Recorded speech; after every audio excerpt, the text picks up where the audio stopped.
when AI first came out, there's so many different things that really opened my eyes. And I had Sky like create that list of every day there was a new AI program or website that came out. And it was like, then trying to keep track of that. Then it just went like, and now you have so many freaking AI websites that I don't even know how the hell to keep track or where it's going. And then, well, what the hell? That's a good question. What's your thoughts on it? So I think that you got two ways to go, right? Do you want to take the red pill or do you want to take the blue pill? Kind of it is, yeah. Because on one side of the house, AI is going to help us be a lot more productive, a lot more effective, increase technology and what we're able to do. Like, I don't even know, compounded, exponentially, right? That we don't even understand what's going to be able to happen. And so that's a good thing in that way. A bad thing is that we are such creatures of habit and we lack discipline that whoever has that technology or is aware of that technology, like with the breaking the locks thing, right? They understand how to manipulate us. They can use that in that intelligence artificially, the artificial intelligence to manipulate us to levels that has never been accomplished before. And that's on the bad side, right? The good side. So where I don't know, man. So it's scary and it's exciting. Yeah, I feel the same way, but if you look down the road, I think it's a little more scary than exciting, I think, personally. And a lot of this is like you would think, sci-fi. Everyone thinks it's like fantasy world, but in reality, it's really closer than we think as far as AI being a thing. Are you afraid of like AI like taking over, like as far as like Skynet from Terminator 2 and blowing us up and stuff like that? Or I had the thought. That's what I did have the thought of that, like where somebody declares martial law, basically. But I always kind of feel like there's a government entity like that's controlling the joysticks. But what has really scared me is more of what I see us doing on a day-to-day already, right?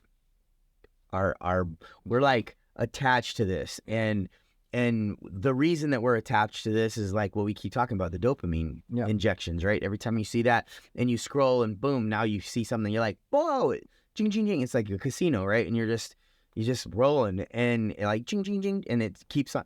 Now, for the most part, that's been driven by people.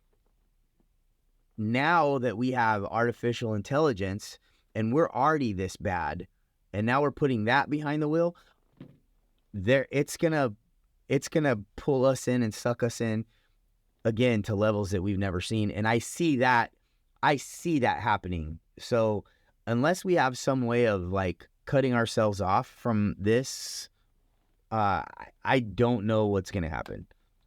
Yeah, and that's one of the biggest concerns that I have with artificial intelligence. First off, well, I guess we'll get into like just the future of artificial intelligence. Right now, like what we're seeing is really just like the tip of the iceberg. Mm-hmm. They already have probably like 5 levels deeper of more sophistication than what the consumers are using with like ChatGPT, right? And that already is like ridiculous, right? So, just ChatGPT, you've used it. How many different jobs do you think that could replace? Oh gosh. Even at its current state, not to think 2 years from now when it's back, right. Just from now. Well, I know, agency. So at first you think, okay, it would just be like operation type stuff. But then like I've used it for creative ideas, and the creative ideas that it came up with is like amazing. And then you can use it to create prompts that you can use in these other artificial intelligence to create pictures and videos. And so, that is a vast array of different jobs. Yeah, there's been some professional artists that say that the AI art is better than what they could do. which is pretty sad when you That's think crazy, man. when you think about it, right? That's insane. But what's crazy is when artificial intelligence, because artificial intelligence has been around for a long time, Yeah. just now that it's Yeah. kind of consumer facing, right? But they've always said that, oh, it's never going to replace creative jobs. Like you can't replace creativity, but that's the first thing that they're applying it. It's hitting. Which is, we all know it can do all these calculations better and all these like normal jobs better. Well, so real fast though, so for a lot of people that don't understand the difference of what artificial intelligence is, they understand, whoa, ChatGPT can do all this stuff. How does that even work? Like the difference between machine learning, which is what we've had up until, artificial intelligence was created. Now, machine learning has like basically code, right? Where you type a code, like what you said, this equals that. Like there's no getting around that. This equals that, it is. So whatever is the machine learning is typed into the computer, and if you didn't type it in the computer, it ain't going nowhere. Right. Whereas the difference with the artificial intelligence is it learns patterns, right? So it can use that code and then draw patterns and then create and then analyze those patterns to create new code, to create new things, right? So instead of somebody typing it all in, it's literally teaching itself how they gave it access to the world by giving it access to be able to search the internet on its own. So now it just has this plethora of like knowledge, which is pretty crazy when you think about it. So it can basically use all of the information that's on the internet and then look at that, analyze that as patterns, and then create decisions and what's crazy is they want to slow it down. Like they put that letter together to try to halt artificial intelligence for 6 months. At least, but the thing is, you talk to a lot of them, they know it's not going to happen. Yeah. For the sole reason of competition. Right. If one person like behind the scenes like, I'm going to keep going. That's exactly what I pictured. Somebody in a room. Yeah, right. While everybody else is stopped, that person's going to have that advantage. They'll never be able to catch up. That 6 months is integral, right? And the same thing is with like governments. Like you think that if it got to the point where this is detrimental, the government will step in and say, okay, we're going to halt it. But they won't, because what if our enemies, right? It's like an arms race. It's like the new level. It's like the new they'll arms never race. stop, because for our own protection, we need to have it grow just in case one of our enemies is having it grow. Like they're not going to stop if we stop, right? So that's one thing. It's perpetually always going to improve, but it's already insanity, and I think it's at like 1%. Yeah. Imagine that. Have you heard about them talking about quantum computing with AI? I have not. I mean, so quantum computing, I have, but I think part of it is so that's kind of like ethereal, because you can't put your finger on it, right? So quantum computing is using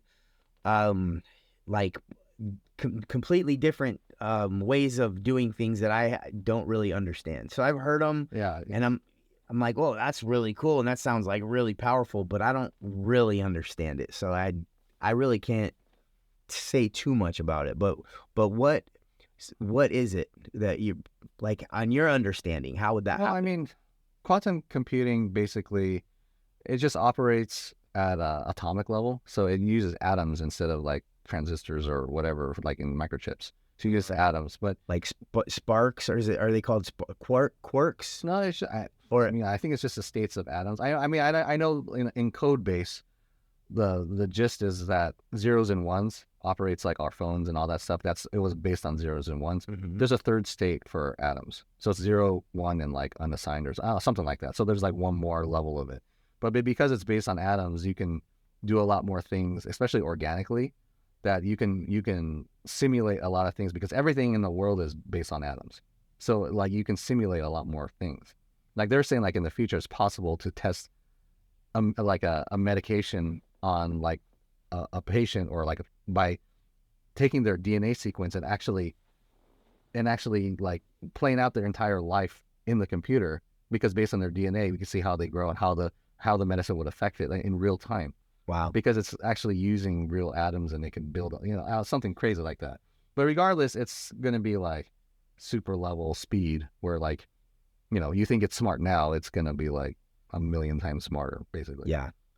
And we've basically grown, like this, as far as like from, between the Stone Ages to the Industrial Revolution and to now, this is going to be the AI revolution, or I don't know what you would call that, but I feel like it's going to be like, whoop, like straight up. What's worse than straight up, or better than straight up? I don't know.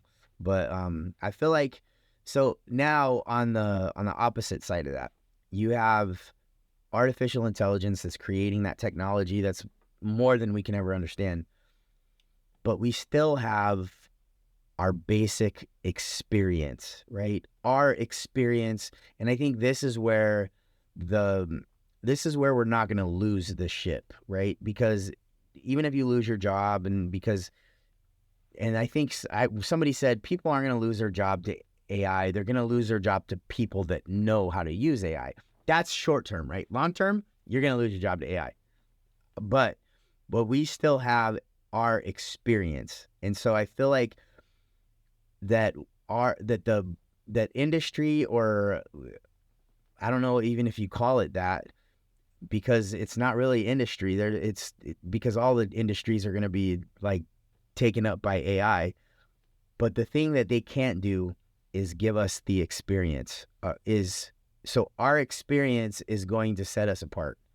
And so I feel like that's where it stops, because the AI can't experience for us. Well, the thing is yeah, that's true. But if you think about it, if it could capture the data of how experienced people would react in scenarios, yeah, then essentially it can mimic that, right? Right. It can, but it can't. So it's going to be a personal thing, like our personal emotion, our personal inside. What So gives us this experience. is the thing that I always bring up. I think what's going to happen in the future is there's going to be a moral dilemma, and the first industry that you'll really see this moral dilemma happen is in medicine. So, of course we want to work with like doctors that care for us and like want our well-being and has experience, like you said. But at some point, if artificial intelligence can be proven to give somebody a higher chance of living than a human can, Oh yeah. then what's the ethics on that? Would it be more ethical to let them use artificial intelligence, or go to the doctor where they have like a 50 chance or a 90% chance Right. with artificial intelligence, right? I feel artificial intelligence. So then at that point, now you can say that with anything.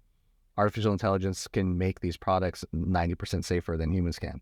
Artificial intelligence can do this 90% more cost effective with less like pollution. You know what I mean? Yeah. So now it's everything, right? More efficient, more effective, everything. More safe. I mean, even if it's driving, like self-driving cars. Yeah. All the truck drivers, we want them to have their jobs and stuff like that. But if at some point it's proven that they're going to be, the roads are going to be safer if all the trucks are driven by machines, there's a dilemma there: save lives or like save jobs. Yeah. I definitely think it's going to go to save lives, and artificial, it's for sure going to take over. Like, it's going to take over. Yeah. But when I say experience, I don't mean like the doctor that's had the experience of doing heart transplants compared to AI, because eventually the AI is going to, the rate of learning is so much farther, and then doctors start at ground zero, right? Whenever they start their AI is starting at the top level of the last innovation that happened, right? So there's no way in hell humans can keep up. But not from a standpoint of efficiency or effectiveness, because at that, it's always gonna be AI in the future. But I mean from our human experience on how we experience the world. That's where, I guess I'm having a hard time articulating, isn't that funny? I didn't even say articulating right, but I'm having a hard time articulating it. This is where I think it's going to happen. The human experience is going to be an introspection. I think our next frontier is introspection. It's meditation. It is spending time understanding our awareness and our conscious. I think that is where I think you're right, for sure. The only downside, I think, is when you look further into the future, right? So when you look at our current state, so say AI took over in the next 5 years, right? Yeah. We have a population full of people who had life experiences. that can introspect and look at what's happened in their past. But what about the kids that are born 10 years from now, where they don't have these life experiences? Their entire life has been.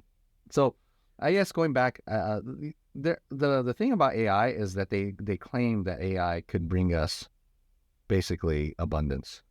That it's going to be like, it's going to change. So Elon Musk is a big part of this, and which is funny. Are you an Elon Musk fan? Yeah, the guy's like Superman. It's a real life Superman. Right. So what's interesting is, right, he's very like anti-AI. Well, he's not anti, but he's warning everybody. Like, he's one of the names that were on that paper, halt AI. But he knows he's like the mom that has a 5-year-old on a 80 motorcycle that's saying, slow down, don't wait learn how to balance before you take off, right? And the kids are like that. Not only that, hold on a second. Let me put this rocket booster on your bike. So now you could go 200 miles an hour. But stop, slow down, right? So that's because, ChatGPT is OpenAI. OpenAI, he started it. But now he's not part of it anymore, and he's telling everybody to slow down, but he started it. What's interesting is that he tells everybody that, especially at Google, like, hey, you need to slow down. We need to like figure out some legislation, have the government involved, figure out rules for this. And then, their AI is way too powerful. People don't realize. And then in an interview, he says like, who do you think is the most powerful AI in existence right now? He goes, well, I know Tesla's is powerful. I don't even know who's number 2. So dang. So his Tesla's own artificial intelligence that he believes is the most powerful. So even though he's the one like warning, he has all this. And then not only that, his next big project is Tesla Optimus. You know what Tesla Optimus is? It's the robots. Oh, right. That can basically do everything. So now would that be like assigned to our house, or like you would have your own Optimus? They're consumer driven, because he says you can buy them for less than the price of a car. So like people can afford it. But it's going to be able to do whatever you want. Take out your laundry, do your laundry, plant your garden, cook for you, all sorts of stuff. Well, and he's actually working on this, right? Yeah, he's actually had iterations, and it's happening. It's happening. And so you merge AI because he has the most powerful AI now with robots. He says his vision for the future is that it's going to disrupt the world so much that you'll have to rethink the way you manage the economy, because costs of goods and services will be so cheap that everybody can afford it. Because to mine all the materials and stuff, you have these robots working 24 hours a day, making it dirt cheap. Manufacturing, the robots are building it. You have them planting the garden, and then you have them in the as the chef making the food. Yeah, they're planting them, they're harvesting them, they're preparing the meals all for you, right? Yeah. So that would be pretty cool. But now you think about it, so now if you mix like the whole mental capacity of artificial intelligence and what that can do to replace the workforce, now you have the physical side merge with that. What jobs are there left, basically, right? Right. There's not much left over. That I think that's pretty scary when you think about it. So that brings me to what. So I'm reading this book right now from Dostoevsky. I don't know how exactly you're supposed to pronounce it. It's called The Brothers Karamazov.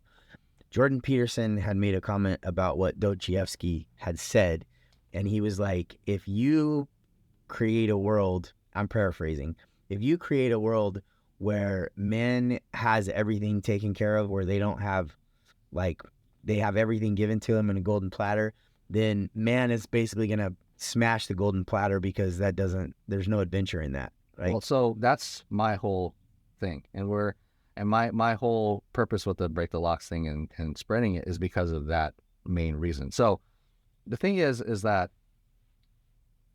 the world, so when you look at the 4 keys, the 4 spiritual desires, the combination of the last 2 keys, which is your value and connection, is your identity. So your self-value, your perceived self-value, and the actual value you have towards people, along with where you fit in the world and how you think you belong, that's your identity. That's like who you are, why are you valuable, where do you fit, right?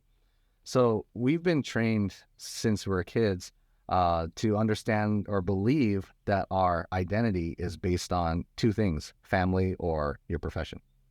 So you think about it, when people say like, hey, how are you? Like, tell me about yourself. People say like, I'm a doctor. Either I am a doctor, I'm a student, or I'm a father, I have 2 kids, right? Yeah. And why do you think that is? I mean, that's the 2 main things that they try to like the agenda is for a society to continue, we need reproduction. That's why they get like tax breaks for kids, and they're trying to encourage that. So that's one. And then number two, they need the worker mindset, right? So they want everybody's identity to be tied with work, right? So but the drawback from that is if all jobs are gone and everybody's identity is tied to what they do, where does that leave them? What Right. where are they? Yeah, they're lost. Yeah. I mean, there's these, I know some guys that are truck drivers and they're like hardcore truck drivers. They're proud to be a truck driver, right? Yeah. And then, okay, hey, tomorrow you don't have to come because they're all self-driving. Like, who is that person now, right? Like, what's your purpose for being here? Yep. Now that also goes back to where I'm saying, because then now they're lost, right? The only path is the introspection, is the introversion, because that is where that's going to be the new frontier. I feel like with everything, because every job is going to be taken. Right. But the one thing that AI can't explain to us is the sensation of when you failed and when you were ashamed and when you were angry, right? Because the artificial intelligence can show you a picture of a man riding a unicycle, and it can spit out the most articulate, efficient, effective description of what it is to ride a unicycle, but it will never be able to translate the experience of you getting on the unicycle and eating shit, because those things are hard to drive, right? So the only thing that's going to be left for us as a species is our own experience, and then understanding, because then this gets to another like completely abyss or a deep well that a lot of people that I just kind of came across myself, and that is emotion. But not just emotion in the way of how it makes us make decisions. Emotion in the way that is a survival mechanism. Right. So joy, for example, is a survival mechanism, because the more joy you feel, the happier you are. The happier you are, the more saliva your mouth creates, the more saliva in, blood to your gut, digest the food, rest and digest that thing. The more angry you become, obviously it's to flee or to beat the crap out of whatever it is to survive, right? But then what ends up happening is, because we don't understand all of those processes, it's like haywire. So we are affected more by anger, and we don't know how to separate it from our thoughts, right? And so we have everything going like this. The only way that we can fix ourselves is by doing meditation, is by stretching and moving and stuff like that. So it's all like internal. And that's really my goal, is to hopefully, if I can get them to understand like how to rewire themselves, understand where they're, basically to look in, right? Mm-hmm. That's like the goal. It's like, now you can look in. So now you don't know what your purpose in life. You don't have this, you lost your job, whatever, because everyone's going to lose their job. Yeah. That's the thing. Now you can look in yourself. What's the meaning? What gives me more meaning, right? That's the hope. But the problem is that right now, the majority of people, if something bad in your life happens, whatever, what do they do?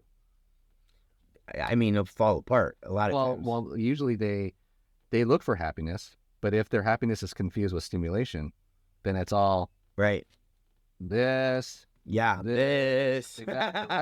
Whatever. Like you said before, with AI, just imagine how much stimulation that damn thing can create. If it can create individual customized experiences that give you the most dopamine rush, it's going to be the most addictive thing that ever was created, right? You merge that with VR, merge that with robotics, and merge that, you know what I mean? Yeah. You can basically do anything to anyone at any time, at any place. And that's the thing, is like, even in the history of like, if you look at like in history, there governments and stuff have been giving drugs as like a way to try to control the population. Like in China, 1800s, they gave opium to try to calm people down. Vietnam War, they said, heroin was a big thing, and there was a lot of talk that a lot of it was given to kind of keep people from protesting the war and think, to try to even things out, right? Your dopamine is not much different. Dopamine addiction, like strong dopamine addiction, is basically just as bad as like a drug. It is a drug, essentially. Yep. So when it's that powerful, and everybody is searching for something because we all have the four spiritual desires and they're all searching for their purpose, but they don't know where to look. The easiest thing is like, hey, I'm going to go on this and put this thing on and yeah, right. Immediate gratification.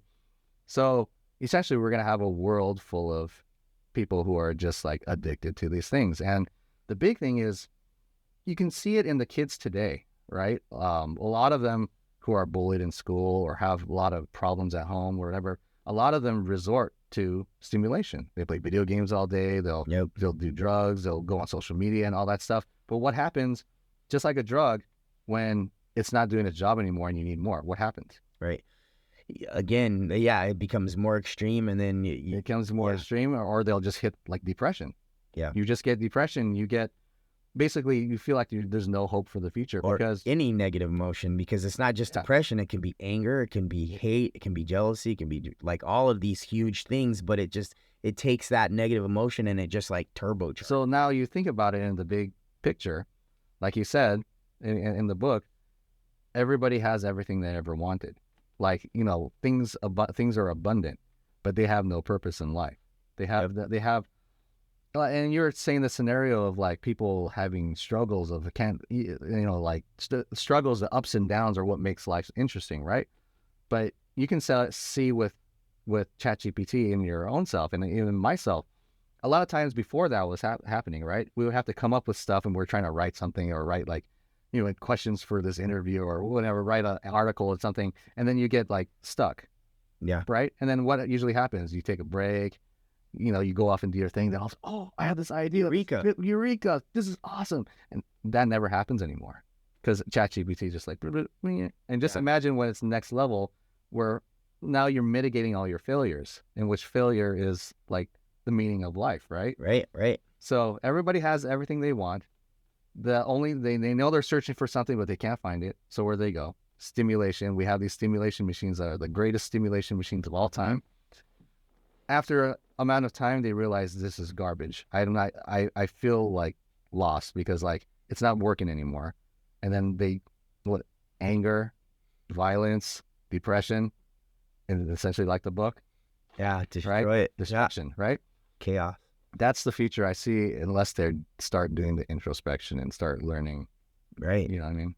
Yeah, because it's like, what makes you have big muscles, right? The resistance. It's the resistance that creates the muscle tears that allows you to build up over, right?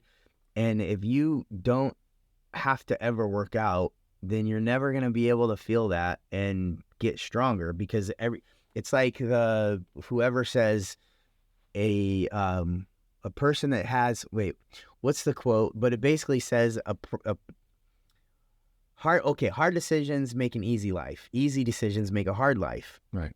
People, fathers that had a hard, rough life become strong men, right? That have. Let's say hard times make strong people.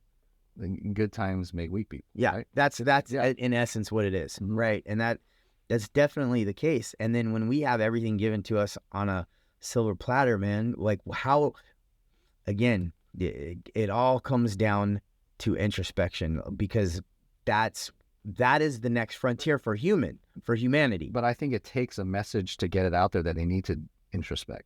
I think most people, because the low-hanging fruit is the stimulation. It's fun. It feels good at the beginning. That I think so many people are going that direction. And what's interesting is even Elon Musk has said himself that he thinks that the biggest facet of Tesla in the future is going to be entertainment, which is kind of like scary when you think about it. Yeah, like what could that? It could be a million things. Well, he knows that. I mean, it's just like a drug. People are going to be lost, and entertainment's going to be like the thing. I mean, it's already like that now. Yeah, it's already. Yeah, but again, it's going to be at a whole nother level. But that whole nother level, like, could bring disaster, I think. Okay, so the moral of the story, people, is that you start meditating.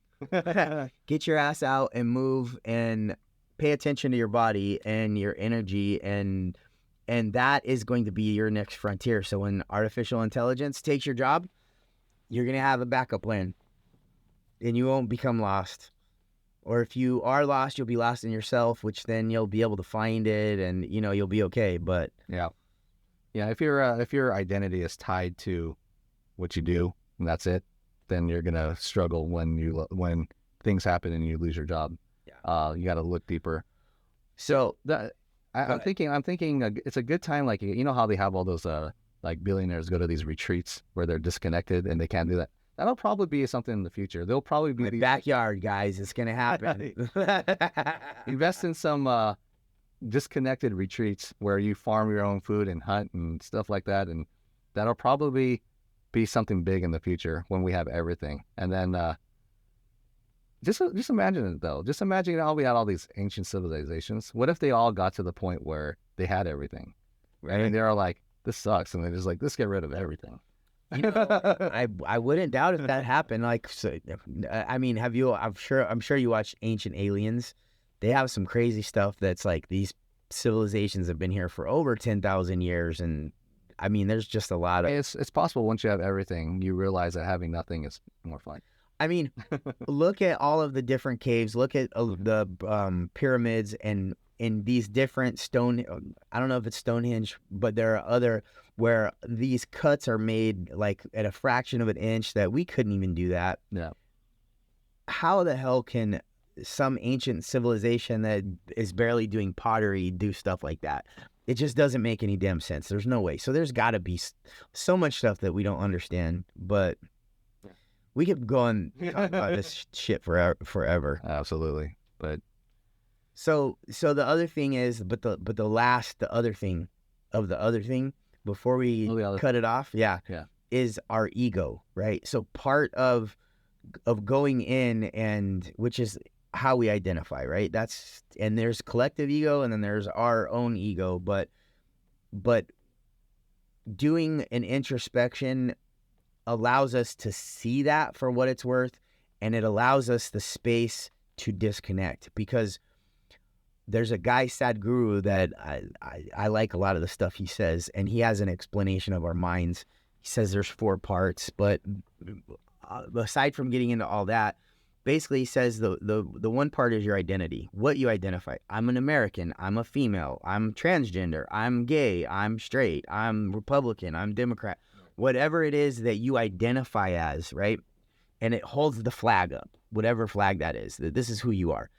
And then your intellect is right behind that. That's the second piece. And its major function is to keep that identity alive. So whatever you're identifying it, and then it starts going to work, saying, oh yeah, I am valid. I am worth this. This is how I should act if I'm black, if I'm white, if I'm Mexican, if I'm Japanese, if I'm blah, blah, blah, blah, right? And it's always establishing your way to go and what creates that purpose for you, right?